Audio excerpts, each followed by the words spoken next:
to introduce Professor Ryszard Michalski from George Mason University. He has a long and distinguished career in the field of machine learning, and in fact I thought I'd do the introduction, and so I printed out his bio sketch on 9-point font. It's a page, and if I started doing this, this would be the seminar and you would never hear from him. So I'll make a very, very truncated bio. I'll make a very short introduction. He's the Planning Research Corporation Chair Professor of Computational Science and the Director of the Machine Learning and Inference Lab at George Mason. He's had like I said, a long distinguished career, starting in Poland and continuing in the United States. He came to Illinois, University of Illinois in 1970, and he was first a research professor, then a tenured professor of computer science there until I think 87. And then he came to George Mason with his lab.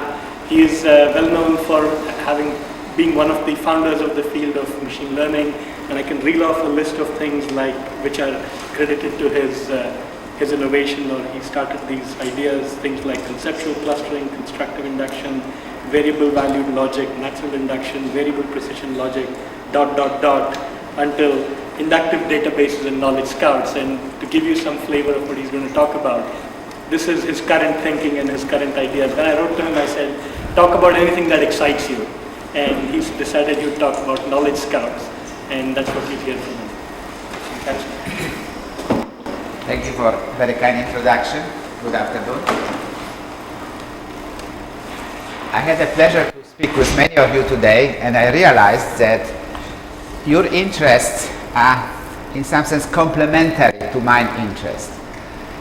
You are interested, or many of you are interested in natural language processing, speech processing, image processing and understanding, while I am more interested in building systems that take natural input like language or speech and produce also natural output like natural language sentences or images representing knowledge that system has created by observing some facts or getting some data from outside. To motivate this talk, let me observe that the world produces about 2 exabytes of information a year. It is about 1 million terabytes a year, out of which only a small portion is actually used access. We clearly are facing an information overload. So today I will describe some work that we are doing at George Mason in my laboratory to address this problem of information overload by building what we call inductive databases. So my talk will be about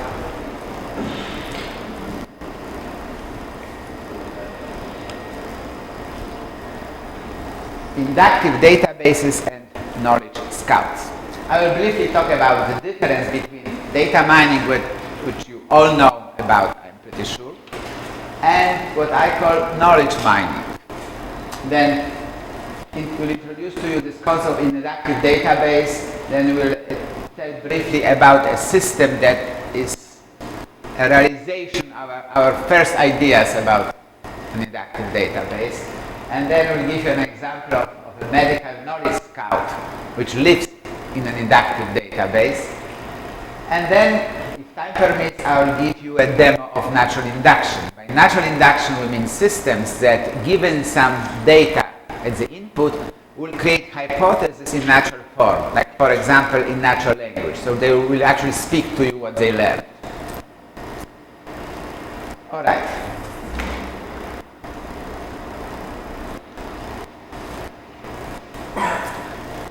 We are living in the world in which we have many, many databases now about all kinds of human activities, and also we have internet.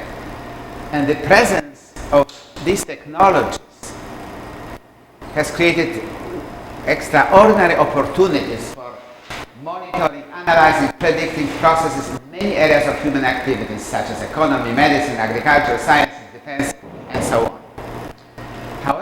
the current data mining methodologies are not sufficient for such tasks.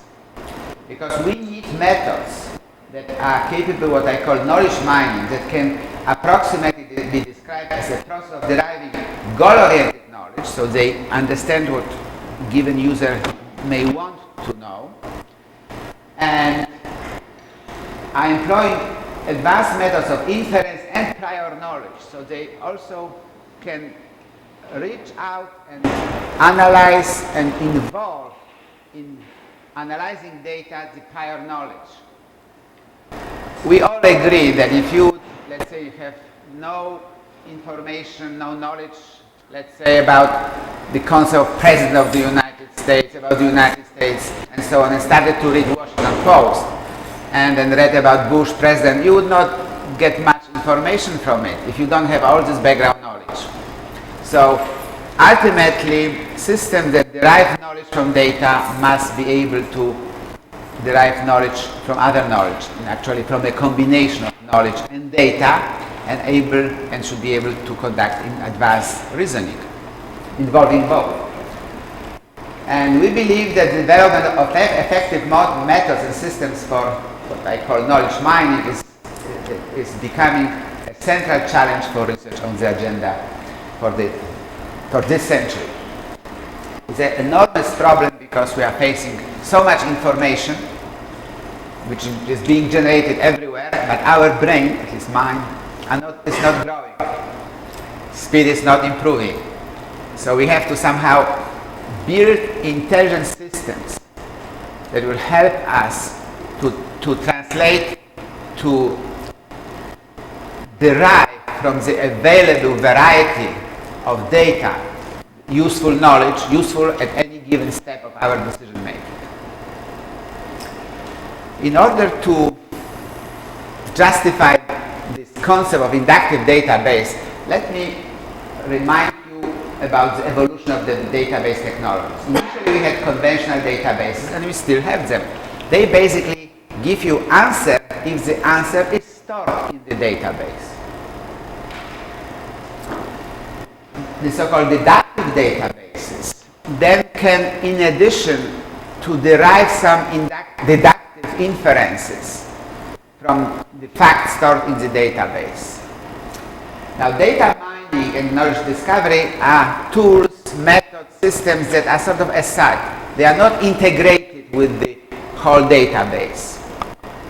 So we have SQL as language for getting data and changing data in the database, and then we have tools for data mining.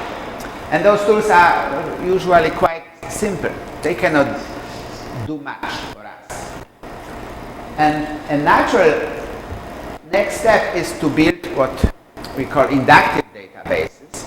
Databases that are able to answer not only queries about facts that are actually stored in the databases or in a given database, but also create hypotheses and give you plausible conclusions. Like people, when you ask somebody a question and he or she may not know the answer, but may start reasoning about the answer.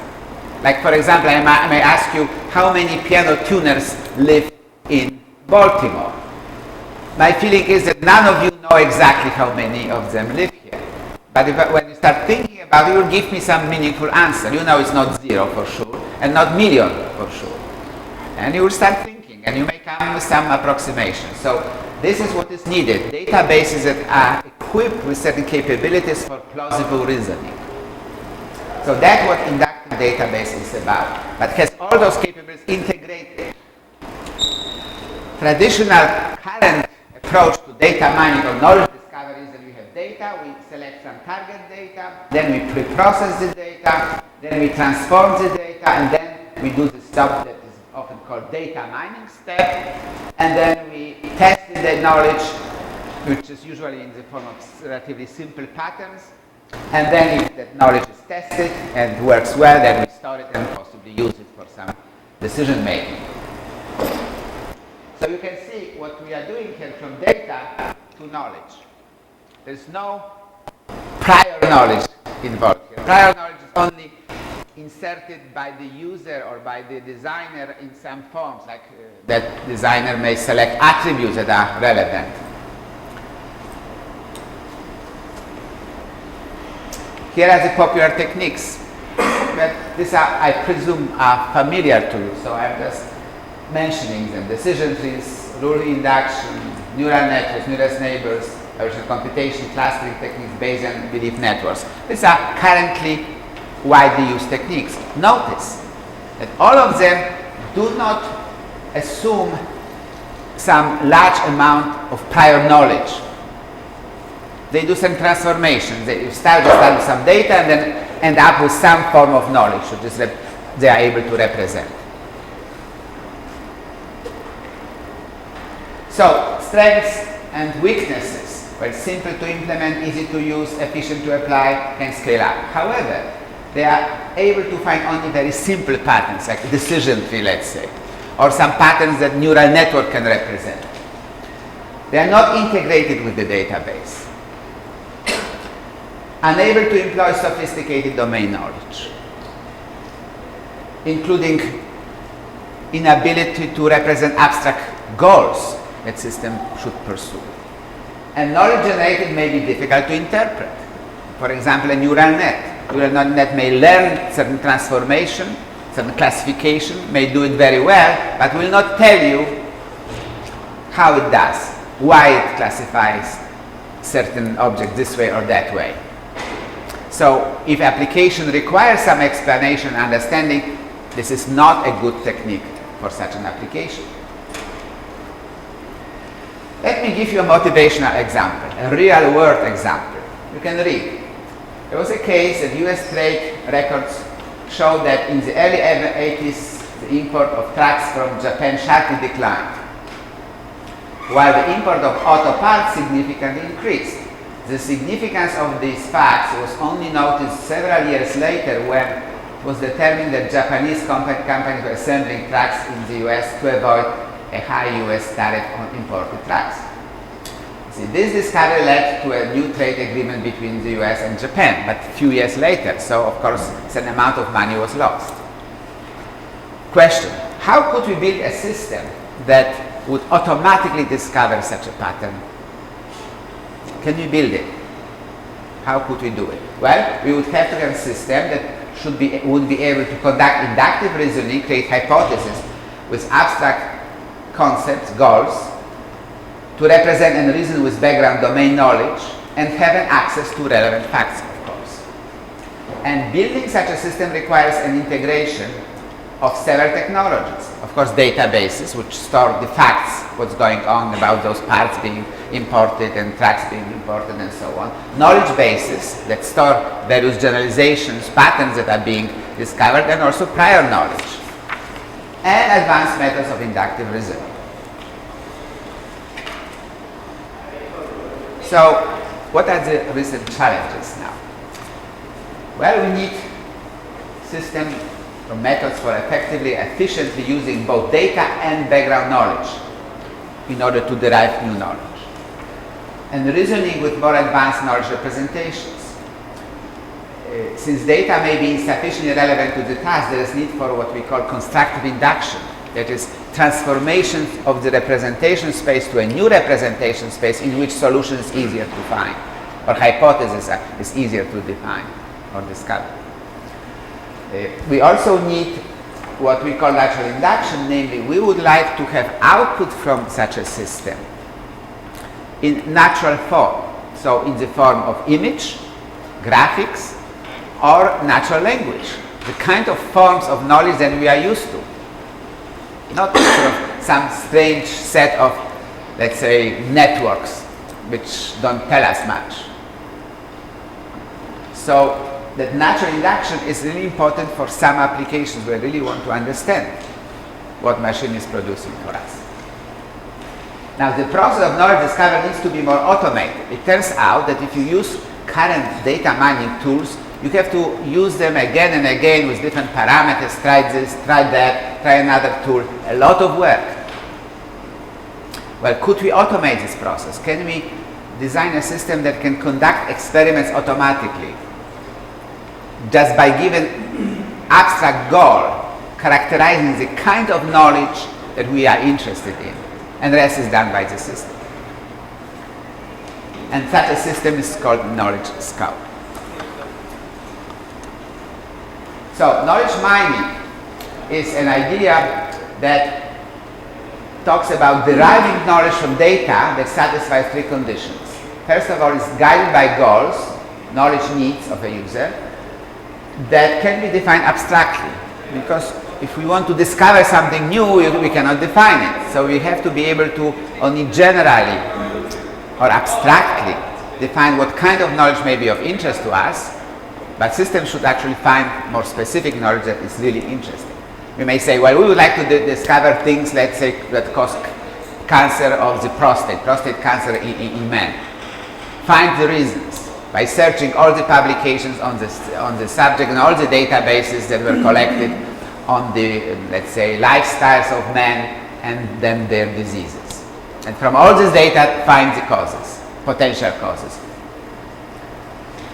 It strives to generate knowledge in natural forms. This is what I said earlier. We would like to have that system really communicate with us in natural language or in terms of images, both having them as input and as output. And then involves a significant amount of prior knowledge. We simply know that you cannot learn much from data if you don't have enough knowledge about the given subject. So what is an inductive database? Inductive database is simply a way to accomplish knowledge mining. So it closely integrates database with methods for inductive inference, hypothesis testing, and knowledge base. So here are various requirements. Integrates diverse learning and discovery methods into a unified knowledge mining and maintenance environment, methods that can be invoked automatically according to scripts, which are called knowledge scouts, defining a high-level knowledge generation language. Employs general and domain-specific background knowledge in the process of knowledge mining. Generates knowledge in forms understandable and easy to interpret. By employing a logic-style language in visualization, can test the generated knowledge and hypothesis and use for supporting decision-making processes. So these are the criteria for an inductive database. Now there is another definition of inductive database independently of the work we've been doing. There is a group in Finland who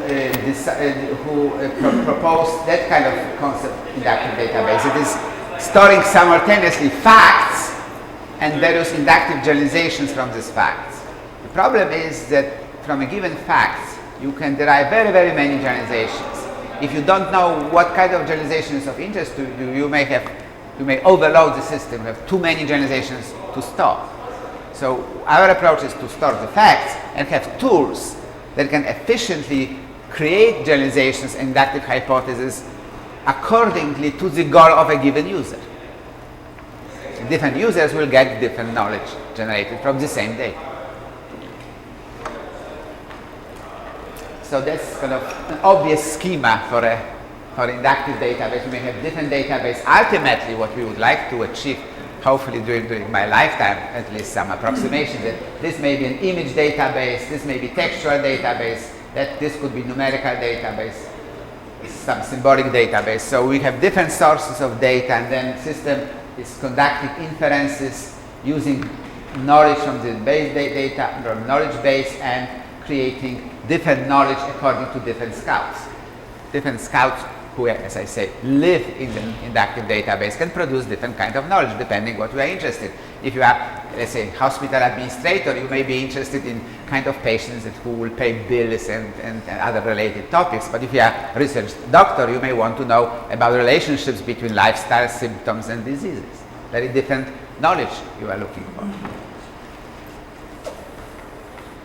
So now what we are doing is that in this process, actually that line could enter different places, but primarily here, this knowledge generation process, we have to take domain knowledge, we will do some form of natural induction, and we'll have knowledge generation language that allows us to define all kinds of operators, assemble a script, and let the system now do the work for you.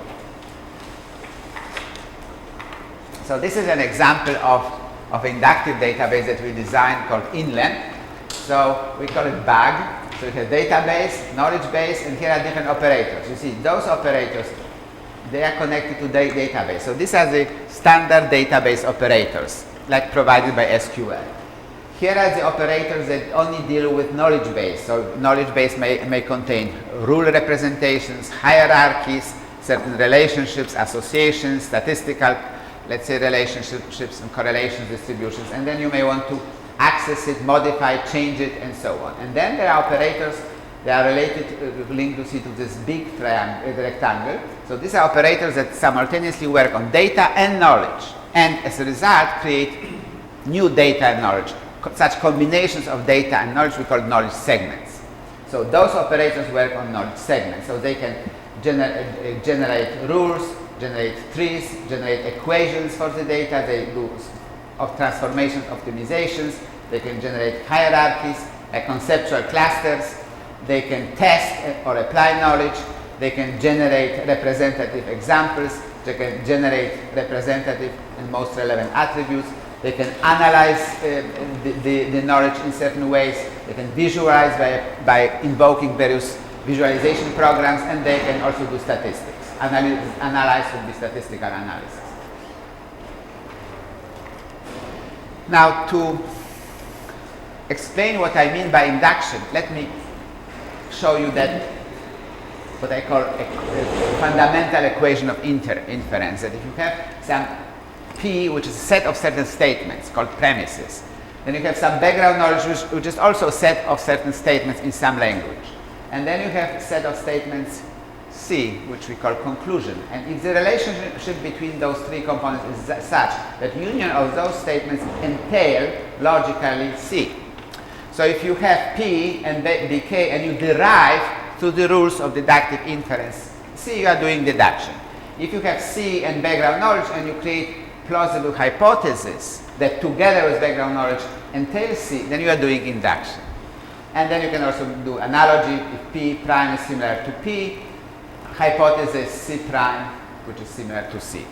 So induction is simply reasoning in some sense backward. I mean, giving facts, giving some data which are consequent of some processes, and they logically, implied by background knowledge in some unknown premises, find those premises, hypothesize those premises. So this way, both inductive generalization, inductive specialization, abduction are forms of generally described induction. Now, natural induction. In order to conduct natural induction, namely to build systems that can create hypotheses and express them in a language that people can easily understand, we need to enrich the language in our systems conducting inductive inference. For example, we know that the decision trees are widely used in machine learning, but they are very limited knowledge representations. They cannot represent many things. You want to represent straight line using the deduction. I mean, a decision tree, you will see that you will have a very complex, bushy decision tree. In order to be able to represent simply concept that people can represent simply, you simply have to have a richer language, language which is sort of approaching natural language. However, you want to do formal reasoning, so you have to have language which has well-defined syntax and semantics. So we are looking for languages that are richer but still well-defined. So attribution calculus, a language that we are now using, is sort of a method and a language, method of reasoning and a language that satisfies those goals. It's a combination of propositional logic, predicate logic, and many-valued logic. But it has the features that it's very easy to translate expressions of attributional calculus to natural language. And you will see it demonstrated. It allows such forms like color is red or blue or green. So you can use OR, a connective OR, connecting not predicates or statements that have true or false truth value, but also atoms. That's not done in formal logic. But in natural language, of course, we do that. We say John and Mary went to a movie. John is not a predicate. John is an atom. So that's possible in attribution calculus. We can say X in some range. x equals x2, x1 equals x2, x1 and x3 greater than x5. So we are able to represent this information also in other languages, but in a much more complicated way. And this way is very much close to natural language. It's very easy to translate every of those sentences to natural language almost directly. This is an interesting concept. That's kind of an addition to the logic system that brings logic a little bit closer to arithmetic. Namely, this is a counting attribute. It says that number of variables in this set, x1, x2, x4, x6, x7, there are two variables in that set, and only two, such that their value, no, I'm sorry, other way around, that there are three or more variables in this set, any three or more, such that their value is 2. Notice that if you want to express this as a propositional calculus expression, you will use very long expression. But this is very short and actually easy to translate to English, and turns out it's very useful. For example, it's useful in medicine. Very often doctors say, well, if a patient has certain number of symptoms from that set, let's say 6 or more symptoms, then that disease holds, or is likely to be the case. So I know it because I work with doctors, and they told me that they reason sometimes like this. So that method enables us to directly represent such concepts and combine them with other concepts. So the system can say things like if x1 is smaller than x2 and x3 not equal to x4 and x3 is red or blue, then decision is A. This is a statement in natural language. That's how we would write probably in our publication. But notice that if variable xi is just for value, then representing that simple rule would require a decision tree with 810 leaves and 190 nodes, or 600 conventional rules. Conventional rules are rules that have attribute value type of conditions. Huge set of rules or large tree which would be very difficult to understand, interpret. While this statement is very simple to interpret. So in natural language it's easy to understand, but in representations that are currently widely used in machine learning, namely decision trees and conventional rules, would be very hard to represent. Very complex representation. And moreover, because of the inadequacy of the language, probably decision tree which was inferred from the data, assuming that it was only a sample of data, probably would be wrong. Because if the language is wrong, it's hard to learn right hypothesis.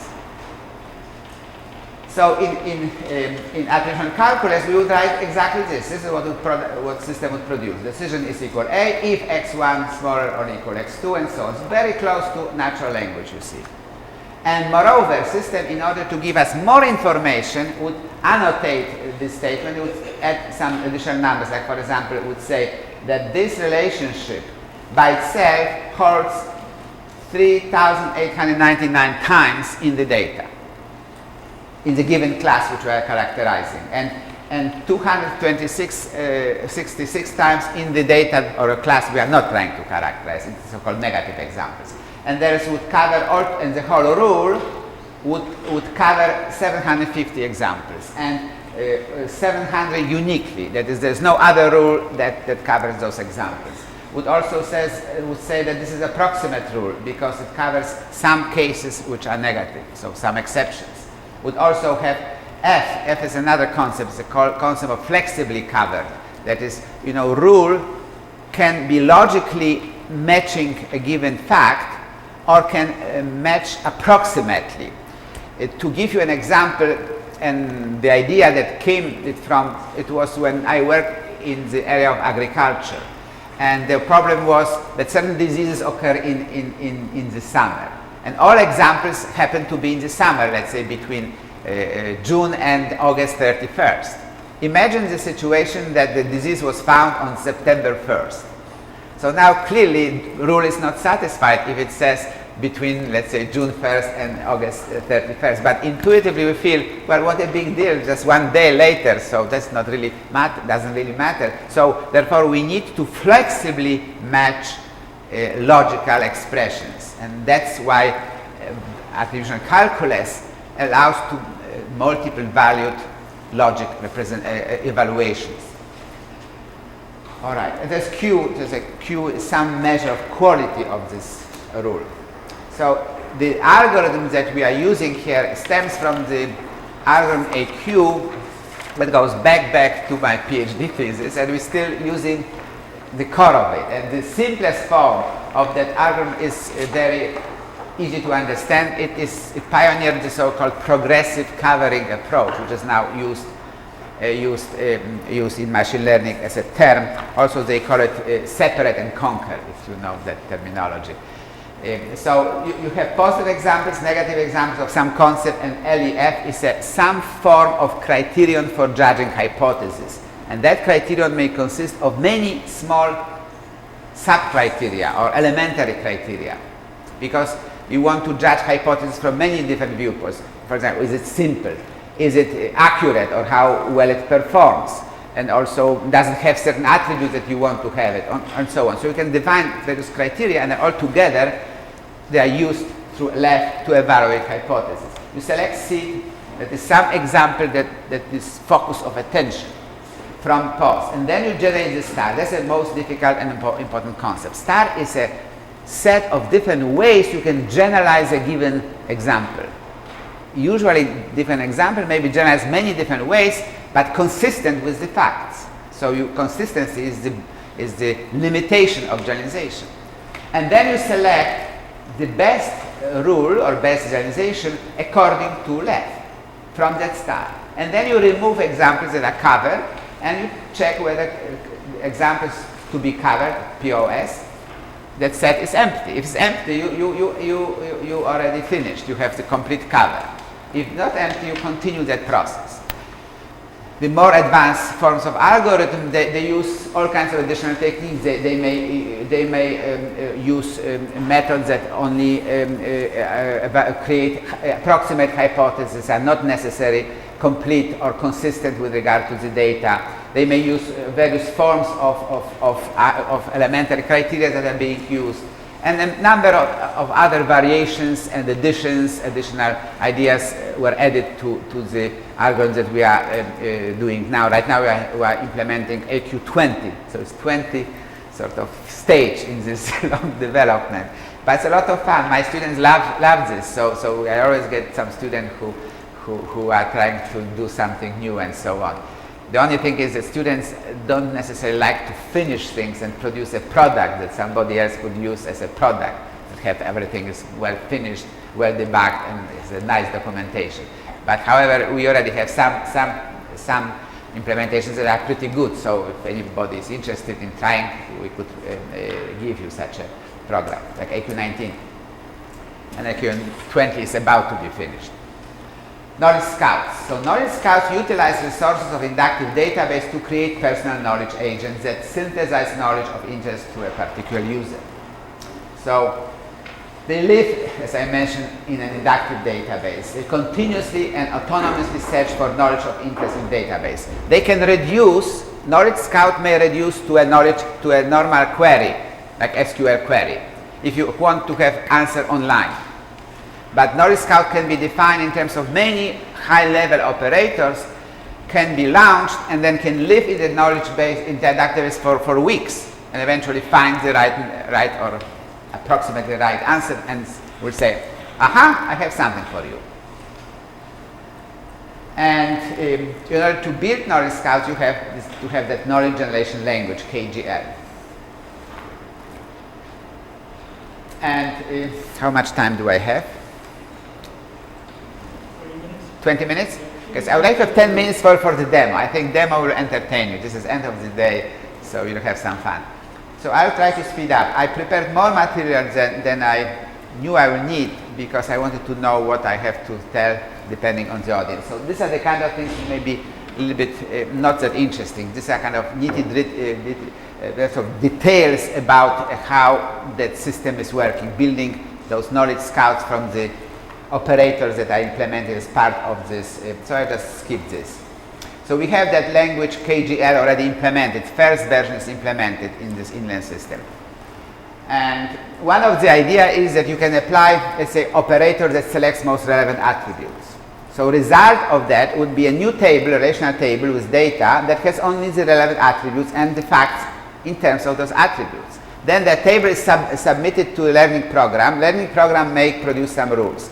Then evaluator of the rules may say, I don't like those rules. They are not doing very well on my testing data. They are too long, too many of them. So system will say, okay, now we have to make some changes in the parameters of the program and run again. So Knowledge Scout actually does such things. Evaluates, changes parameters, runs again, evaluates again, and so on and so on.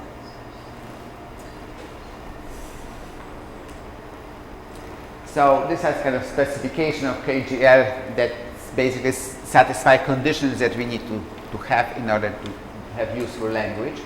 So now this may be more interesting. This was one of the applications of this Knowledge Scout idea using inductive database inland. The target included 75,000 survey reports selected from a database collected by the American Cancer Society.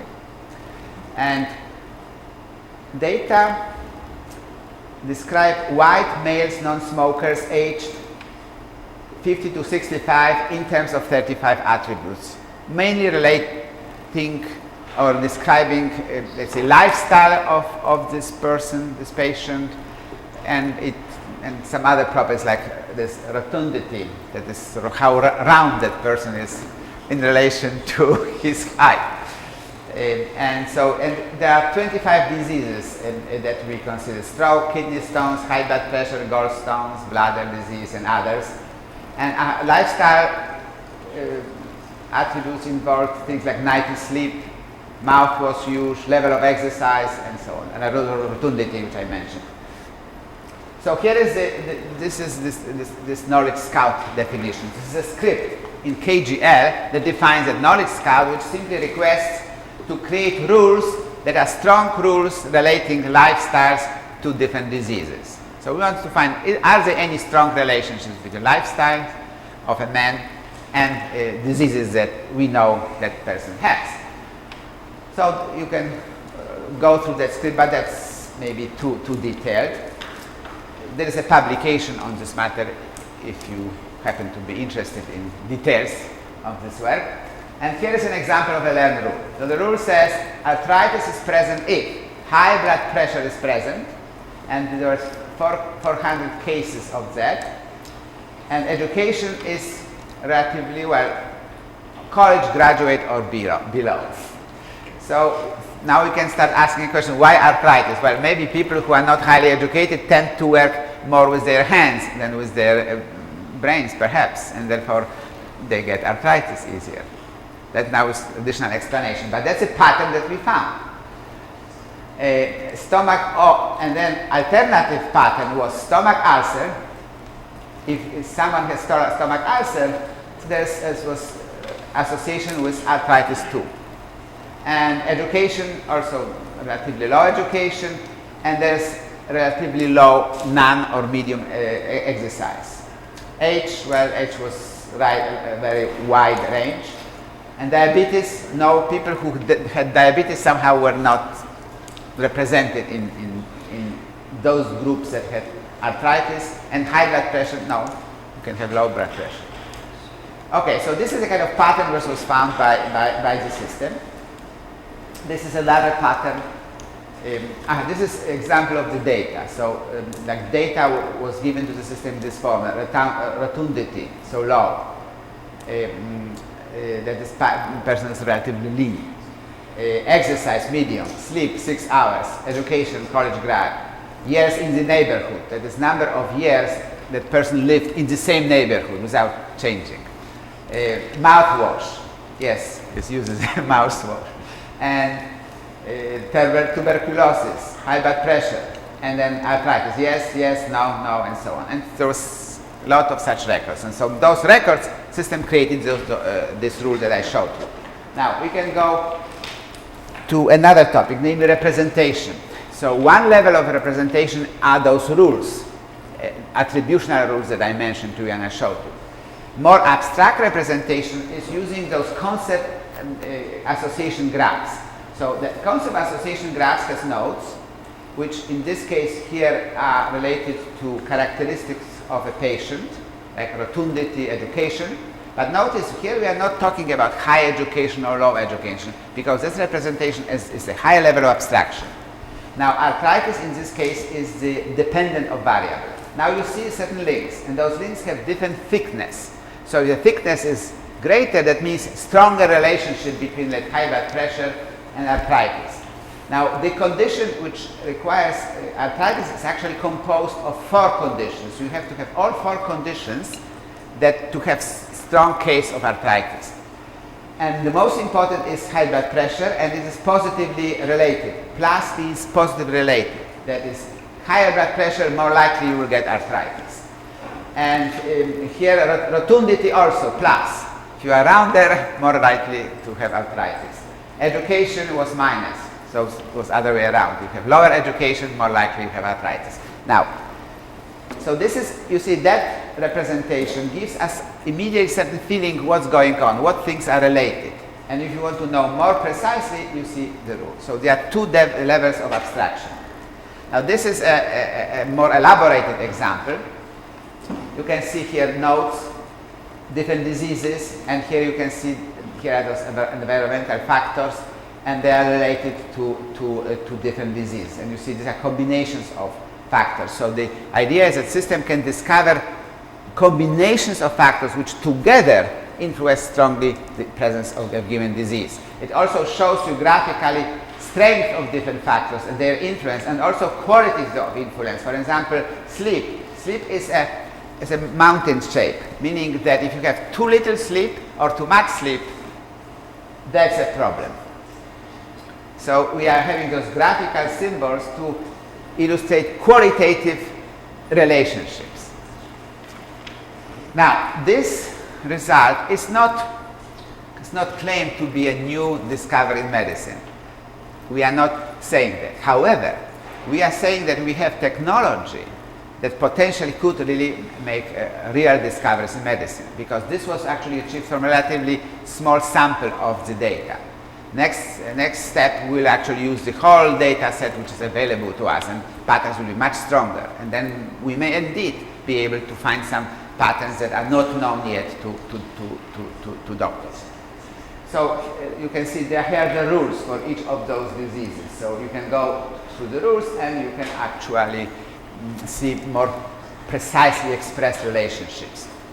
Now, one thing which I will add to the end, at the end, is that it's very important to specify the Scout's mission. That is, you have to define the knowledge that you're looking for as precisely as you can. The idea is that we launch a Scout that in the other database, it was parent-children survey data. It was looking for a situation in which children start, let's say, taking drugs or not taking drugs. What influences them? Can you predict that? And so on. We found all kinds of patterns. But initially, we just defined Scout very sort of poorly, one may say. And we had 72,000 rules that occupied 30 megabyte disk space, and they ran for 4 days. So this was a huge sort of knowledge base, in quotes, that system created, but it wasn't very useful, too many rules. But then we defined the goal a little bit better by adding more criteria to the Scout definition, and we got already 217 rules for 400 decision classes, so it was quite a lot. Stopped. It's a smart laser pointer. It ends its life at the end of my talk. So application areas, I don't need really to spend much time on this. Obviously, technology of deriving knowledge from data can be applied to very many areas of human activity. What we would like to have may be the kind of things that you are doing. If we can have input not just from databases as we have now, but maybe natural language form, and system that can analyze the natural language, translate it to forms the system can understand, and then learn from that. And also output in natural language forms. Right now we have some natural language forms, namely those attributional calculus rules that are easy to translate to natural language, but eventually we will have more rich forms. And also more maybe elaborated graphical forms. That's where we're doing research right now. Okay, so this is a list of application areas that we are either already applying or perhaps will be applying this methodology. This research just was founded by National Science Foundation, so I'm very happy to say that we are now supported for the next few years to do this. And we actually have other research support for this research.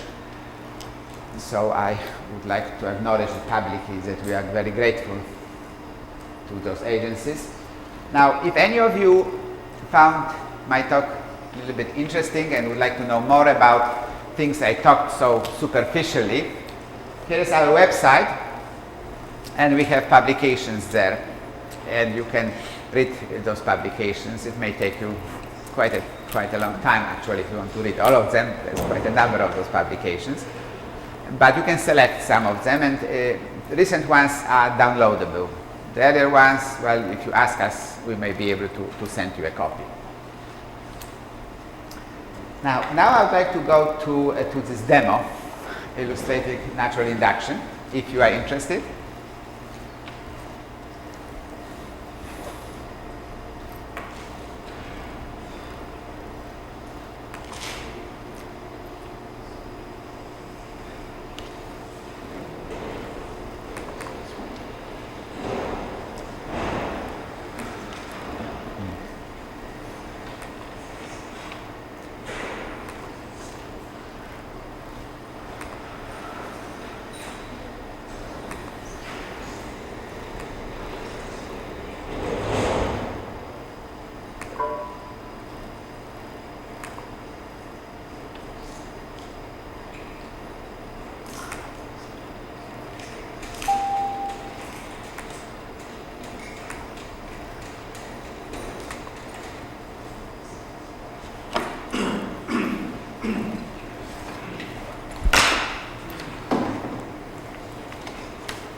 Loudspeakers, right?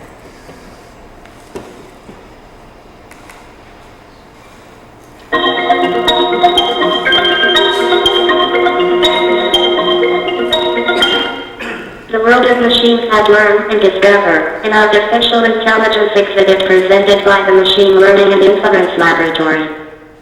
I may mention that this exhibit, the demo, is based on earlier demo that we developed for a Boston Science Museum, and then it went with an exhibit called Age of Intelligent Machines through major museums of science.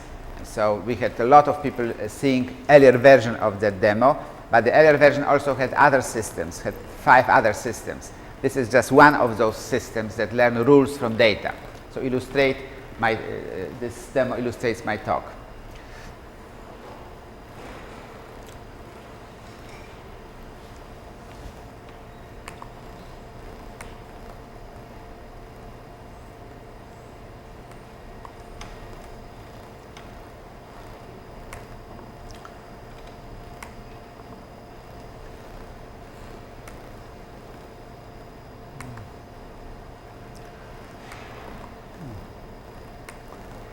Something not working, but hopefully it will work.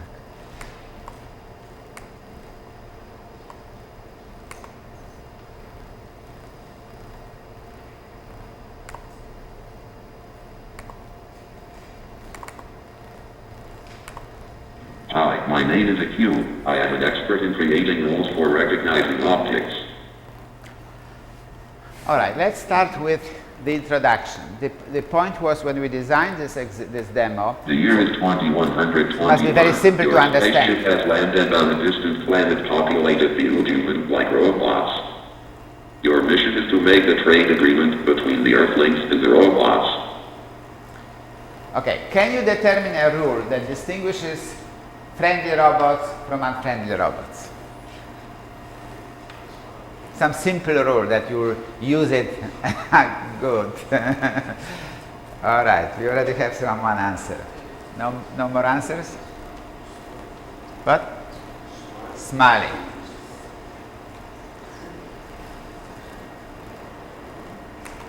A robot is friendly if it is smiling. A robot is unfriendly if it is not smiling. Okay, let's go for it. Suppose you meet new robots. Now you met new robots, and you see that guy on the right is smiling, but it's not friendly. So we have to revise our rule.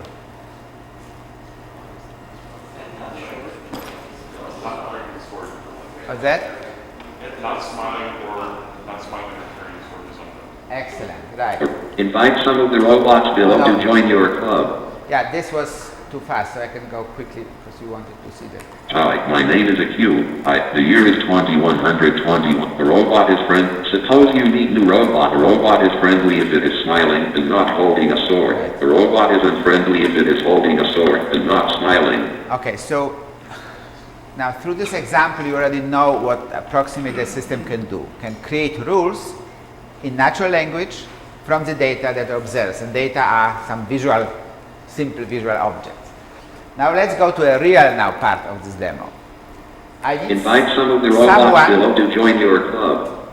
I need someone who will invent and will keep secret some rule for accepting robots to his or her club.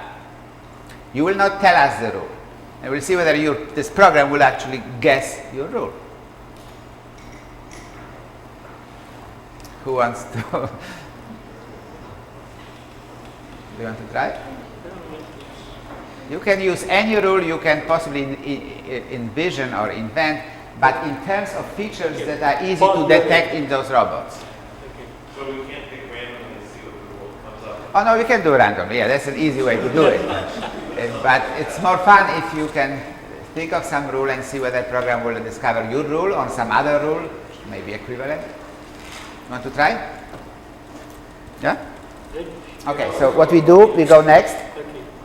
And now you tell me which robot to put to which row. The top row is the row of robots that you accept to your club. The lower row is the row where you will not accept to your club. So you just tell me which robots you will accept. You don't tell me the rule. How might we describe it? Oh, as many as you like. You can have just few or the whole row. Just say first row, third robot. So, which one?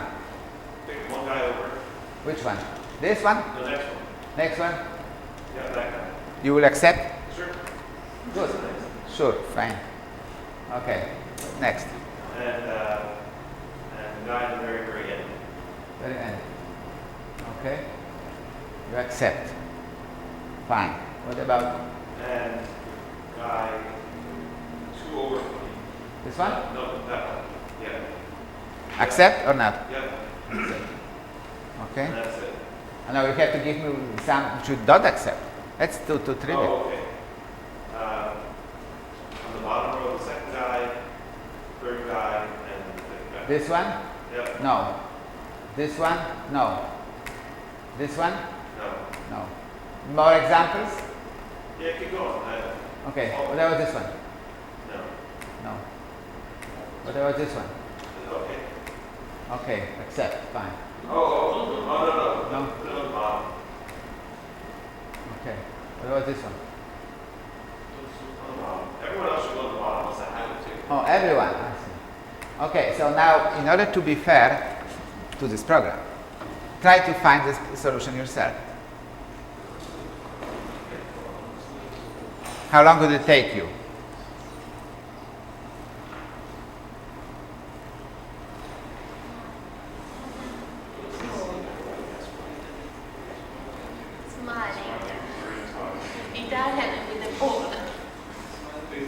Italian, you recognize, right? But there is also Italian who was not accepted. What? It's not smiling. Not smiling, okay, yes. Smiling Italian. Smiling Italian is accepted, good. Yeah. What? Smiling with balloons, but there are some Italians who are not having balloons. So you have to say or type of relation. Well, how do we put more people on the bottom so I can mess them up? Okay, which one? This one? No, because pick all the people with smiling faces on the top. Smiling Put first. them on the bottom. Oh, this one. Yeah, put them on the bottom. And the guy at the bottom. And this one? No, bottom left. Bottom left. Where? Yeah. Here? Yeah. Okay, fine. So, are you ready? Yeah. You have already some hypothesis? So let's see how long it will take the computer program to find it. Normally it takes about 15 minutes. Do you have 15 minutes? No? A robot can join the club if its antennas I was are lying, of not course. red, it is holding a balloon or a flag, and its height is medium or tall. Okay, so that's the rule created. I don't know which rule did you have in mind. If you had a yellow shirt carrying a flag or a red shirt, and then All right, so it's somewhat. I can't even see the color now. Okay, but we can also. Okay, so this program guarantees that the hypothesis it creates is consistent and complete with regard to all the data. That's a guarantee, but not always the one you should have in mind. But I have also an option. I can say discover an alternative rule. A robot can join the club if its jacket is red or yellow, it is holding a balloon or a flag, and its height is medium or tall. I can try more. A robot can join the club if its antennas are not red, its jacket is red or yellow, and it is holding a balloon or a flag. So I can try some A alternative. robot can join the club if it is smiling, it is holding a balloon or a flag, and its height is medium or tall. Okay, so that's closer to some people had in mind. Okay, so we can of course change the data, add or remove example and try some other, yes? So, am I mistaken? It looks like all of the rules that got satisfied were in CNN. Is what? Or in conjunctive normal form. Does it only have emphasized such rules? Disjunctive normal form. But you see, Conjunction or disjunction? no, it's the disjunction of conjunctions which include internal disjunctions. Because we have concept of internal disjunction of values Yes, of an attribute. Okay. Okay, so it's a disjunctive normal form of conjunctions with internal disjunctions, right? Not necessary. We have ability also to find exceptions and some other things that come from attributional calculus language. But this example just show that form. Yeah. But this form is easy to translate to English, as you can see. Well, if you want to try with more classes, for Is example. there any notion of the complexity of the Yes. Yes, program, if you try, for example, maybe move those examples here, I will just will do randomly, just for fun to see what happens. Like this. Is anyone who can find a rule now? So, there are, in order for the, A robot can join the club if complex. its head is round or square, its body is round or triangular, and the shape of the body and the shape of the head are different, or if its antennas are yellow and its height is tall. And you see, shape of the head, shape of the body and shape of the head are different. You see, just a different concept now of equivalence of two variables. Now, the point is that we, of course, can find alternative rules. A robot can join the club if We its also antennas can- are yellow or green, and its jacket is yellow or green, or if its antennas are yellow or blue, and it is holding a balloon. We also can run in a mode that discovers approximate patterns. These are all perfect patterns in the sense that they explain and cover all examples. But you may also have strong patterns, yes? When comparing equivalent rules, how do you determine which is minimal or a winning scheme? Oh, depending on LEF. See, LEF has typically such criteria like we want to have minimum number of rules. We would prefer just one. Then we would like to have, let's say, maximum number of examples covered. So one rule should be maximally sort of covering the given facts. Then we may want to have minimum number of elements in the reference. Reference is number of those elements which are linked by internal disjunction. Then we may want to have attributes that are easiest to measure. We have a concept of how easy it is to measure different features. For example, color of the jacket is easy to see, even from a distance. But let's say color of the antenna is harder. So we have different weights for different attributes. Some of them are easier to measure, some of them are harder to measure. So system wants to find also rules that have minimum cost. minimum cost in terms of measuring those attributes. That's why first we try to look whether jacket is a sufficient feature together with something else. And only if you cannot do it, then goes to some more complicated attributes. Yes? How many robots would you need before you wouldn't find a rule? I cannot hear. Within your family of rules, how many robot examples would you need before you wouldn't find a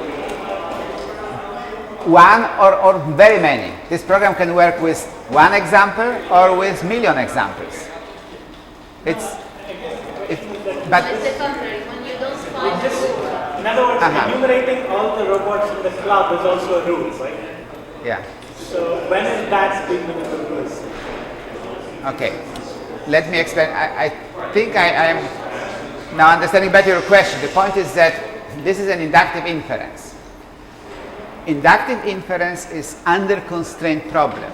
That is, from the given data, you may generate very many different hypotheses, which are all consistent and all complete with the data. Therefore, you need to have some extra logical criteria to select some hypotheses from many other hypotheses, which are all logically equivalent. You're using some kind of minimum description language. Yes, Occam's razor, but we do more because, as I said earlier, we have this concept of LEF, and one of the elementary criteria may be minimum description, but another criterion could be minimum cost of measuring attributes. Another criterion may be some relating to some other properties that is desirable. So, system is looking for descriptions that are satisfying the condition for coverage and explanatory properties of the rule, but then are satisfying those extra logical criteria that we impose. So in medicine, for example, we've done experiments with cancer of the pancreas, or distinguishing between cancer of the pancreas and cancer of the liver. Now, we know that if you take a biopsy, that you can distinguish those cancers. But biopsy is not a test that you want to perform if you don't have to. So we first assume that let's see whether the system can try to discover rules that only involve, let's say, blood chemistry tests, which are easier to get.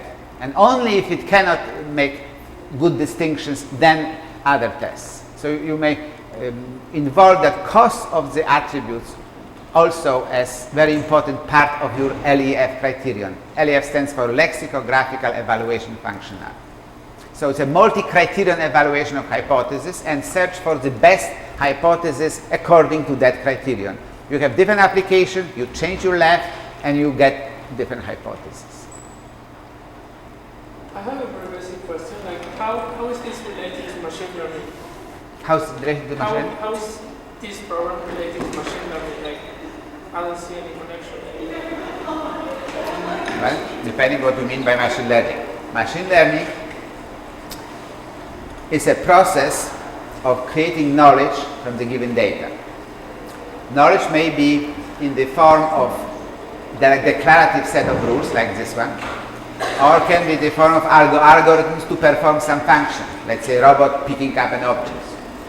So this is an example of learning program that given data creates knowledge in the form of rules, and then given more data may create better rules, can improve, can modify those rules given more data, can work with small amount of data, large amount of data. So this is a symbolic learning program that builds hypotheses in the form that are understandable to people. This is one of the things that easy to miss, because people, as you can see in machine learning, and you may be influenced by what you see in the publications today, that a lot of work is being done right now sacrificing the criterion of understandability.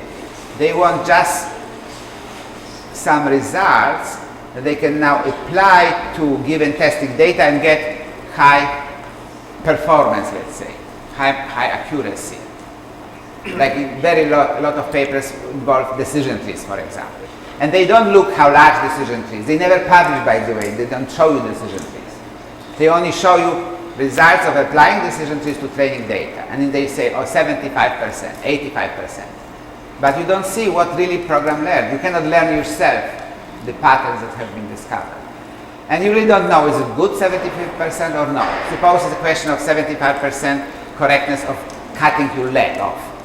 Would you be satisfied with that performance and would agree to have your leg cut off? Probably not.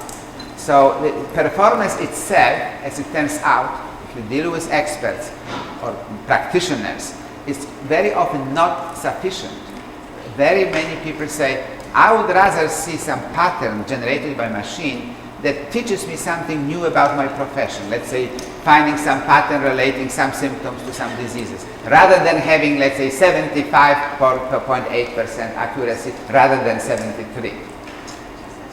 So this idea of generating knowledge in the forms that people can understand for some applications, not all, is extremely important. Therefore, in this work, we've been stressing not only accuracy, which is the dominant pattern or dominant criterion in machine learning today. It wasn't this before, but things change. But we are stressing very much understandability, because we feel that this is very important for many applications, not all, but some.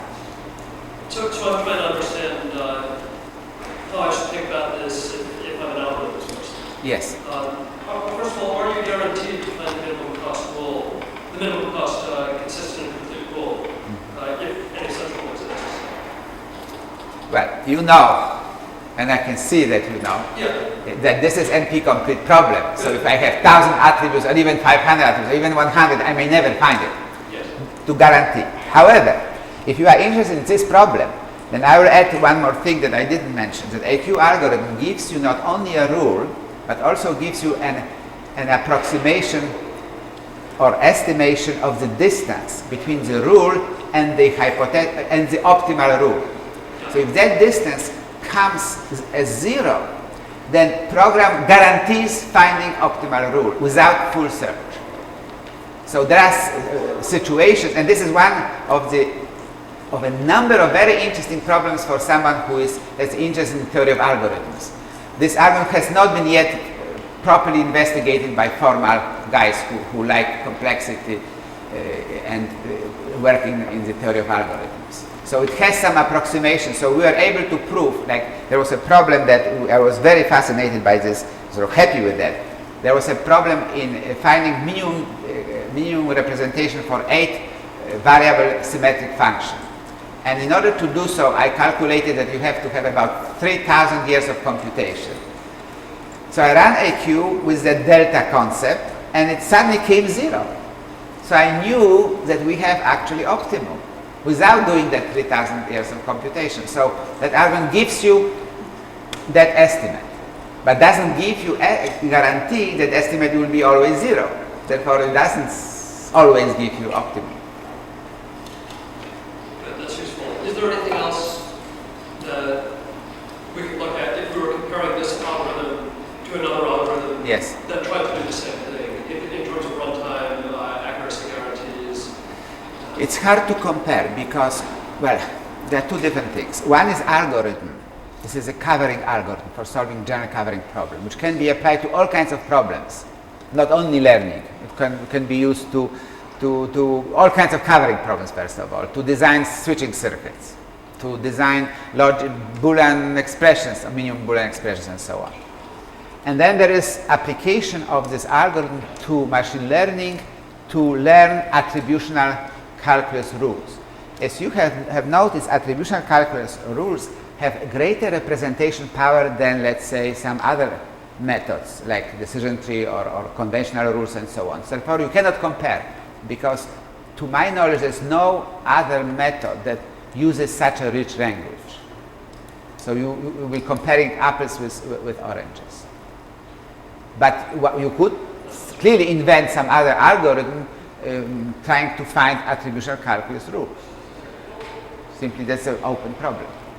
What steps do you take to minimize overlearning, especially in the face of... Pardon me? What steps do you take to minimize overlearning? Overlearning? Overfitting? Overfitting, yes. Overfitting. Especially in the case of high nodes. Well, that's a good question, excellent question. What he asked is very relevant in the following sense, that if you have richer language, then you can more easily overfit the data that you have. Do you understand what I mean? If you have, for example, like, let's suppose you want to characterize by some equation some points in a two-dimensional space. And those points are distributed along a straight line, but not exactly straight line. So if you have ability to create high-level polynomials, so you'll be able to fit all this data perfectly. But that may not be really right thing to do because of experimental error, the real relationship is a linear relationship. So that would be overfitting. So the way we of course face that problem as any other learning algorithm, and even more because we have more let's say, expressive representation language. This is why we have LEF. LEF constrains the representation and, let's say, looks for the simplest representation. So if we have a choice between two representations that both have the same explanatory power, then we'll look, let's say, for a simpler representation according to the criteria that we put to LEF. And then you can change LEF again and run again and get something else. So this is the way to cope with overfitting. Yes? I don't know, you were first probably, but it doesn't matter. You choose between you. I have a question about the selection rule. Between How do what? you select the seed? No, in the API. Oh, seed you select randomly. No, return. You can select seed randomly, and what we do, because we just don't want to bother. However, you can select seed not randomly. And in those, let's say, applications like to switching theory, designing optimal systems, then we actually chose seed according to certain algorithms. So it depends on the application. You can use some, or for example, you can have learning algorithm. That's what was actually the case in the switching circuit applications. Namely, system runs once and learns somewhat about the function, and then is better prepared to choose better seeds. And then it repeats itself several times. So you can do learning over learning. Yeah. But in this case, we just randomly select a seed. And it doesn't matter. You may think that it matters. It doesn't matter. Even if the seed is an error, is a mistake, is a wrong seed, that means that seed is coming from the positive example set, but by mistake, was put there and really represents negative set. It still will be okay. You know why? Because C, which is wrong, will have poor star. Star generated from that seed will be poor. Will have some poor rule, and that rule will be discarded in the later steps. So it's not so sensitive to which seed you select. How can you modify your algorithm to get the rows with time sequence? With time sequence? Yes. Right. Well, we've done such a work. We've done not so much with time sequence, but with order, which could be time order, may not be. This is described in several papers, learning to predict sequences. You can find in Machine Learning Book 2 and some other papers on Spark programs. Spark means sequential pattern recognition. Right now we are actually doing that kind of application for user modeling and computer user intrusion detection, where we have sequence of behaviors or interactions with the computer and we modeling that process. We are right now working on it. But earlier work already is described well in publications, so you can see it. Yes, it can be done. The idea is that we are applying different models into which we want to fit the sequence, the temporal sequence. And AQ is used very much for decomposition model. The decomposition model means you look for the part of the sequence and you want to predict, you want to look for the part of the sequence in different cases, many different sequences, and you want to create a general rule that if satisfied, predicts an object non-deterministically. That is, predicts some properties that next object will satisfy. So it doesn't necessarily identify the object, but identifies features. I could show you this, but I just didn't prepare that. So this work has been applied to sequences and can be applied. My other question is, usually the best rule is a rule with some exceptions. Yes, IQ 19 and 20 were exceptions, builds exceptions too. So you may say it's called rules with exceptions. And this goes back to my work with Patrick Winston, who you might have heard. I have developed a method to build rules which have exceptions in the situation where exceptions will lead to simpler representations. Yeah, so actually programmers doing that now, right now. Yes. Next, sorry. Yeah, he was first. So I have a question. One, it seems that it would generate a lot of rules. Do you have any? What was selected? When you generate the star, and you generate everything, it seems that the program will take a long time because you will generate lots and lots of rules. No. Depend. Yes. So what's your question? And do you have any mechanism to prevent it from happening? Yes. And second would be, do you have any principled way in generating LEFs or the user? LEF. Yes, or the user has to handle it. Okay. First question.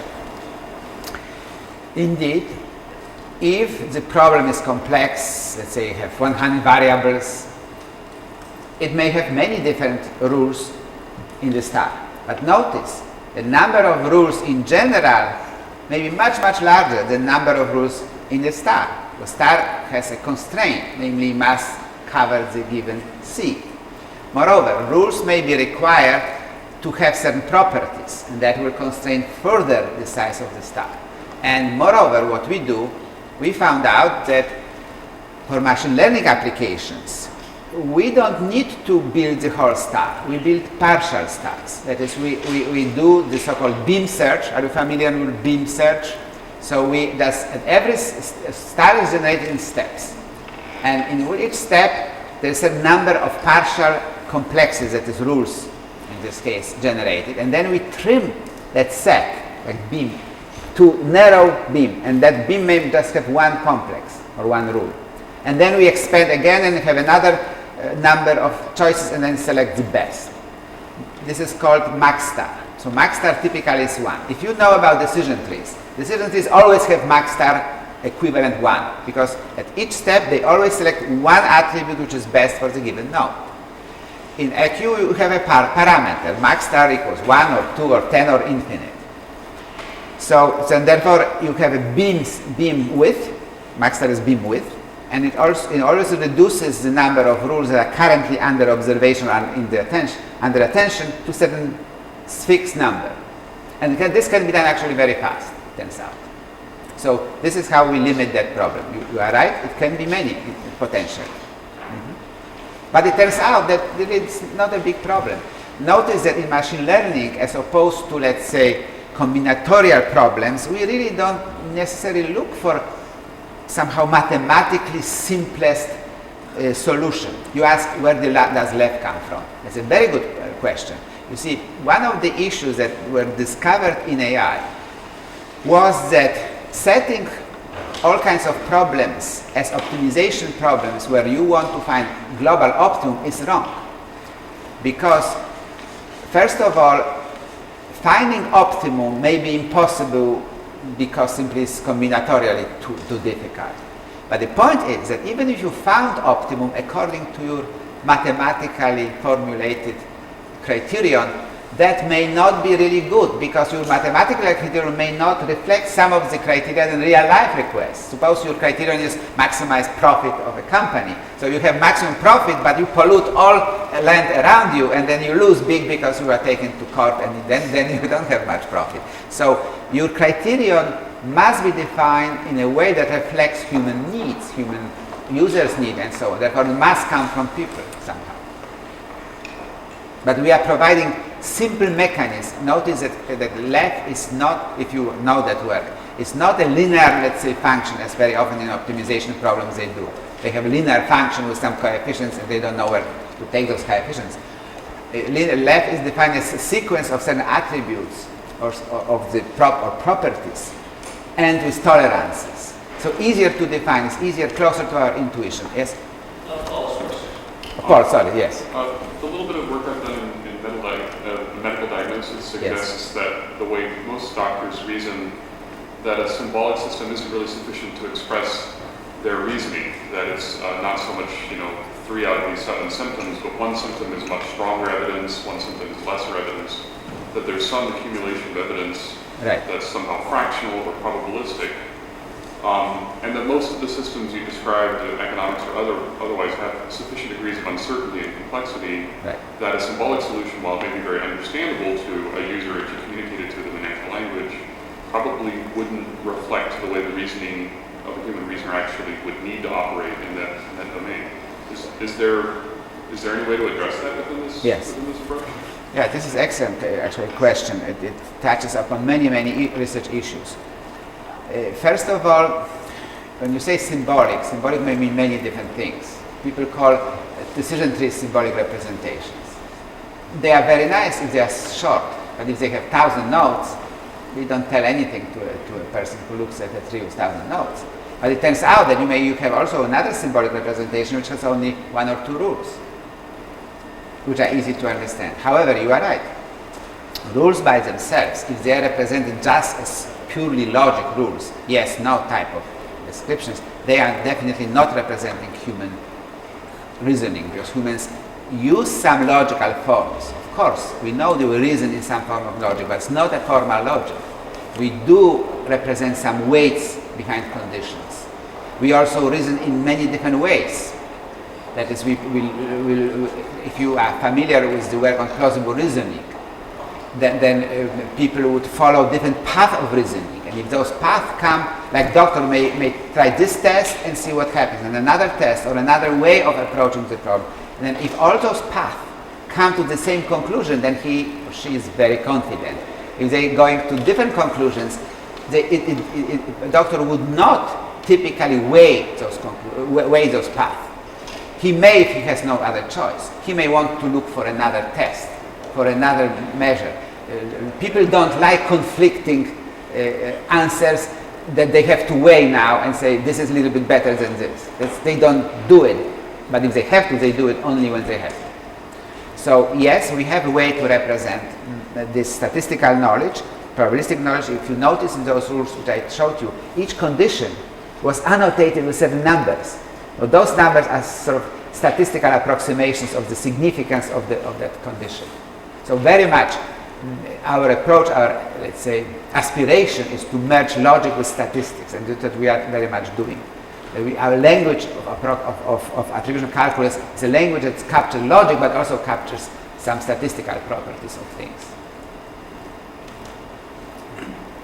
If you interpret the rules LAF, pardon me? If you interpret the LAF rule as its prior probability or proportional to the negative line of its prior probability or something like that, right? Can you regard your method as chain line probability? Never thought about it. But we would not interpret LF. We would put in the LF, let's say, probability. Probability would one be of the factors to let's say, maximize a posteriori probability. Yes, that's right. Yeah, it could be done. So maybe it could be phrased this way. What you're doing is sampling from the space of rules. That's in proportion to posteriori probability. And if that's the case, that would actually make it quite an attractive method because you can aggregate over the past rules and explain the data. You can say it sampling, but where sampling implies often that you sort of pick up different things. We are not sampling in this sense. We are synthesizing. We are building a rule from components through reasoning. You know, if you are familiar with my paper of theory of methodology of inductive learning, is anyone who read this paper? I actually produced their rules or suggested rules for inductive reasoning.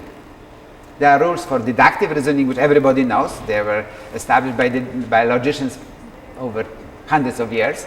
But there are also rules for inductive reasoning, it turns out, especially inductive generalization reasoning. There are falsity preserving rules. And now AQ simply applies some of those rules to data, and applying those rules creates new knowledge, which is generalization of the data, and then evaluates, has many hypotheses, evaluates them according to LEF, selects the best, and then maybe elaborates hypothesis more in view of more data, and again selects the best according to LEF. And LEF can be, of course, modified easily. It's not like fixed like many learning programs. The criterion is fixed. Like decision tree has a gain ratio, let's say. It's fixed, once forever, you just have gain. You have no choice. So our approach is, well, we also fix by default. If you don't want to know anything about algorithms, simply say AQ and data, you will run it, you will get the result too. But if you have a little bit more knowledge about what's going on, then you may define your lab slightly differently according to the problem that you have.